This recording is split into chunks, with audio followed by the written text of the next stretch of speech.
besar kasih-Mu Bapa, Kau berikan anak-Mu yang tunggal. Di saat aku percaya kasih menyelamatkanku, bukan sebagai hakim dunia, tapi penyelamat yang berkorban untuk diriku. Kau tebusku, kasih menyelamatkanku. Ingat kasih-Nya yang mengubah hidupku, ingat kasih-Nya yang selalu ada. Kasih Yesus, kasih Yesus bagiku.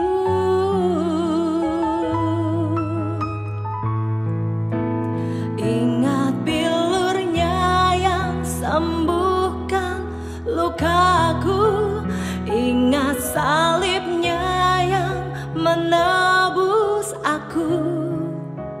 Kasih Yesus, kasih Yesus bagiku.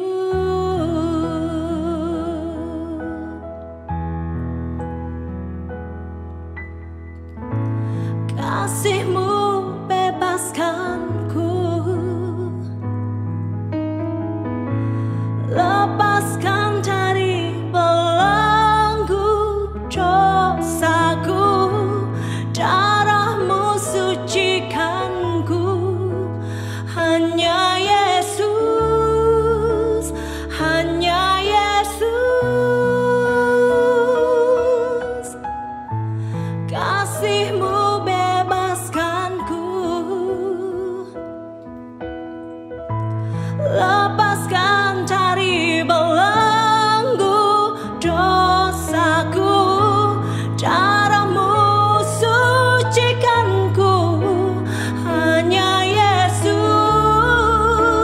hanya Yesus.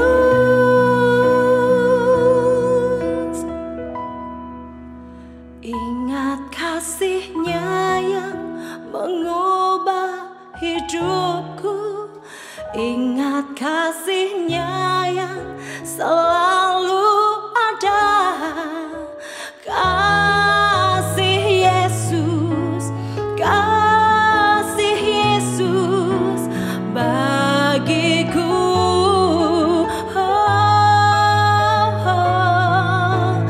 Ingat bilur-Nya yang sembuhkan lukaku, ingat salib-Nya yang mengubah aku.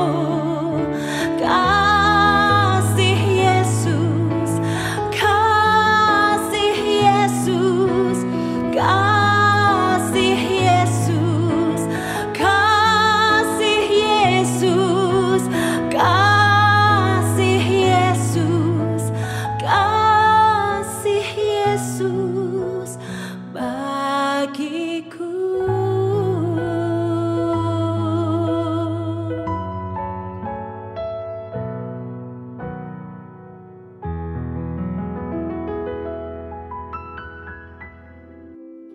Shalom semua yang terkasih dalam nama Yesus Kristus. Pada hari ini saya mau sharing tentang kisah sebuah kerang. Ada sebuah kerang yang biasanya mencari makan dengan membuka dan menutup cangkangnya. Pada suatu hari ada sebutir pasir atau sebutir batu kerikil yang kecil masuk dalam cangkangnya tersebut. Dan apa yang terjadi? Dia mengalami satu kesakitan yang luar biasa. Seperti dicocok-cocok tubuhnya. Dia menjerit, dia menangis. Mungkin dia berteriak pada ibunya, "Ibu, sakit bu, sakit." Tapi apa yang dikatakan ibunya? Sabar nak, sabar, sabarlah. Karena itu akan membuat suatu kebaikan bagi engkau. Dan memang sambil mencucurkan air mata dan berita kesakitan yang dia alami, dia mengalami satu perubahan. Satu yang tidak dia bayangkan sebelumnya. Air matanya dibuat untuk membalut pasir tersebut. Dan dialami proses itu dengan indah, dengan rela. Dan apa yang terjadi? Satu hari dilewati, sehingga proses itu terjadi. Dan zat yang dikeluarkan dari tubuhnya adalah nagre, yaitu suatu zat yang dimana itu membalut pasir tersebut atau batu tersebut sehingga membentuk sebuah mutiara. Saya pakai cincin mutiara. Ini adalah satu transformasi dari kerang tersebut yang mengalami penderitaan, mengalami brokenness, mungkin sakit dalam tubuhnya. Tapi tadinya kerang yang biasa, sekarang menjadi satu mutiara yang indah, yang nilainya mahal sekali. Itulah proses. Kadang-kadang dalam hidup ini kita mengalami satu proses yang mungkin tidak kita kehendaki. Kita mengalami yang menyakiti hati kita. Kita mengalami satu fitnaan yang seharusnya tidak kita dapatkan. Tapi apa yang terjadi? Semuanya ini suatu proses. Proses untuk membentuk kita menyerupai Kristus. Satu transformasi dari hidup yang egois. Tadinya egois, hidup yang tidak berguna. Tapi mau ditransformasi oleh Tuhan menjadi bentuk yang indah, yang menyerupai Dia.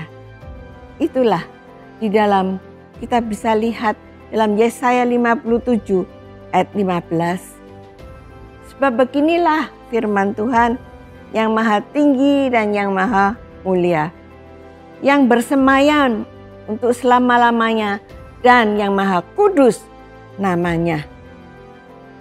Aku bersemayam di tempat tinggi dan di tempat kudus, tetapi juga bersama orang-orang yang remuk dan rendah hati, untuk menghidupkan semangat orang-orang yang rendah hati dan untuk mengubahkan hati orang-orang yang remuk. Ini ada alamat Tuhan. Tuhan sudah katakan, aku bersemayam. Tuhan mau tinggal. Di manakah dia tinggalnya? Satu, di tempat yang maha tinggi atau di tempat yang maha kudus. Tapi juga bersemayam dengan orang-orang yang mengalami brokenness, mengalami remuk dan rendah hati. Untuk apa? Untuk menghidupkan mereka. Untuk mengubahkan mereka yang tadinya remuk, tidak berguna, yang tidak jadi apa-apa. Tapi Tuhan mau mengubahkannya menjadi sesuatu yang baik, yang berguna dan bernilai dan yang berdampak untuk banyak orang. Suatu mutiara pasti itu diinginkan oleh wanita-wanita. Karena itu indah, mulia ya, batu yang mulia dan yang bernilai tinggi. Karena apa? Karena peremuan daripada kerang tersebut. Brokenness itu satu proses di mana hidup kita dikembalikan kepada pencipta kita atau Tuhan kita. Kadang-kadang itu melalui yang tidak enak dalam kehidupan kita untuk mendekatkan kita pada Tuhan.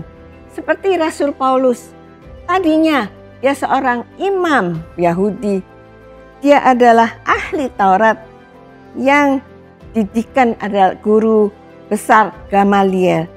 Dia egois, dia pembenci orang-orang Kristen. Bahkan mereka orang-orang Kristen ini dikejar, dipenjara, bahkan dibunuh oleh dia. Tapi sejak perjumpaannya dengan Kristus, apa yang terjadi? Satu perubahan yang besar. Dia mau dibentuk oleh Kristus. Bahkan dia dikatakan dia banyak mengalami penderitaan. Kalau kita baca dalam 2 Korintus 11 ayat 23 sampai 29, baca aja di rumah ya, di mana kita lihat bahwa dia banyak dipukuli, dirajam. Dipukuli itu sampai 39 kali. Dirajam, mengalami karam kapal, kerap kali mengalami bahaya maut dan sebagainya. Karena apa? Karena Tuhan punya rencana terhadap dia. Dia diremukkan supaya yang harum, hidup yang harum, yang cemerlang, yang bernilai, yang berdampak bagi banyak orang. Paulus saudara banyak menderita sengsara, banyak mengalami kesedihan, mengalami banyak mencucurkan air mata, bahkan dikatakan 3 tahun. Karena apa? Karena selama 3 tahun itu dia geram dengan orang-orang yang dikatakan pengajar-pengajar sesat. Karena Injil itu diputar balikan, dia geram, dia mencucurkan air mata, dia duka cita. Karena banyak saudara-saudara yang menolak untuk menerima Injil dan sebagainya. Lalu hidup Paulus adalah berpusat pada diri sendiri, egois, tapi bahkan dia pembunuh ya. Tetapi karena Kristus yang mau pakai kehidupannya untuk rencana yang indah, makanya dia diubahkan.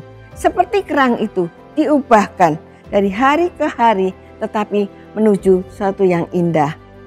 Yesaya 26 ayat yang ketiga, yang hatinya teguh, kau jagai dengan damai sejahtera. Sebab kepadamulah ia percaya. Percayalah kepada Tuhan selama-lamanya. Sebab Tuhan Allah adalah gunung batu yang kekal. Jadi orang yang kerangkanya, pikirannya fokus kepada Tuhan, dia akan dijagai dengan damai sejahtera. Dan hatinya penuh percaya kepada Tuhan. Walaupun ada penderitaan, tapi tetap damai sejahtera. Maka, maukah kita hidup yang bernilai dan hidup yang berdampak bagi banyak orang? Kesatu adalah mata kita tetap tertuju pada Tuhan, perkataan-perkataan Tuhan, renungkan firman Tuhan siang dan malam. Dan kedua, hiduplah sebagaimana Tuhan rencanakan, karena hidup kita sudah diubahkan dengan hidup yang baru yang Kristus berikan, dan kita selalu sadar akan kehadirannya dalam hidup kita. Tuhanlah hidup kita, karena orang yang memiliki anak itu memiliki hidup. Puji Tuhan, sampai sekian firman Tuhan yang saya bagikan.